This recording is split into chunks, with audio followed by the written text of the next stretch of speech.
नमस्कार दोस्तों, दुनिया की सबसे खतरनाक नौसेना, अरबों डॉलर के हथियार और 5000 अमेरिकी सैनिक। बाहर से देखने पर यह अमेरिका के अजेय सैन्य ताकत का प्रतीक लगता है, लेकिन इसके अंदर का सच एक रोंगटे खड़े कर देने वाला मंजर है। समुद्र के बीचों बीच तैनात अमेरिकी नौसेना का सबसे खतरनाक परमाणु विमान वाहक अब्राहम लिंकन जहाज 8 महीने से ज्यादा का समय 250 से ज्यादा दिन बिना जमीन पर कदम रखे समुद्र पर तैनात है। सोचिए, अगर आपको एक लोहे के बक्से के अंदर बंद करके महीनों तक खौलते समुद्र के बीच छोड़ दिया जाए तो आप क्या करेंगे? Navy times and other report के अनुसार स्थिति इतनी गंभीर हो चुकी है कि हताशा में आकर कुछ अमेरिकी सैनिकों ने समुद्र के अंदर कूदकर जान देने की कोशिश की। वेट, क्या दुनिया की सबसे एडवांस नेवी में ऐसा कैसे हो सकता है? यूएस मिलिट्री अंदर से टूट रही है। आइए इस पूरे जियोपॉलिटिक्स को समझते हैं। नवंबर 2025 में यूएस अब्राहम लिंकन जहाज को 7 महीने के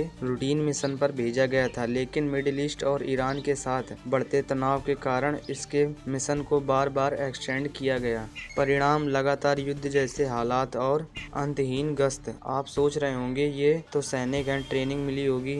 हाँ, इन सैनिकों को ट्रेनिंग मिली है दुश्मनों से लड़ने की, लेकिन टूटे हुए टॉयलेट और फफूंद लगे खाने से लड़ने की नहीं। मतलब इन सैनिकों के साथ इतनी बदसलूकी हो रही है कि इनको अच्छा खाना भी नहीं मिल रहा है और एक साफ सुथरा बाथरूम भी नहीं मिल पा रहा है। अमेरिकी सांसद और सैनिकों के परिवार के खुलासे के अनुसार जहाज पर बेसिक चीजों की भारी किल्लत है। टूटे हुए प्लम्बिंग सिस्टम और वॉशिंग मशीनें, पानी पीने और ताजे खाने की कमी और लगातार 24 घंटे काम का भारी दबाव। वहीं पर एक सैनिक की पत्नी ने अधिकारियों के सामने रोते हुए कहा कि मैं अपने पति को देखना चाहती हूँ, लेकिन उसका मैसेज आया, काश मैं कल की सुबह न देखूं। 3 अगस्त 2026 को एक सैलर लाइट जैकेट पहनकर समुद्र में कूद गया सैनिक। इसकी इतनी बुरी हालत थी कि इसको पानी में कूदना पड़ा और फिर बाद में इसे हेलीकॉप्टर से रेस्क्यू किया गया। ये कोई अकेली एक ही ऐसी घटना नहीं है, कई अन्य सैनिकों द्वारा ओवरबोर्ड कूदने के प्रयासों की खबरें आई हैं। लेकिन रुको, कहानी में एक बड़ा ट्विस्ट है। पेंटागन और यूएस नेवी इस पूरी बात को खारिज कर रही है और यूएस डिफेंस सिक्योरिटी ने इस रिपोर्ट को फेक न्यूज कह दिया है। और अब सवाल यह उठता है, क्या ये सच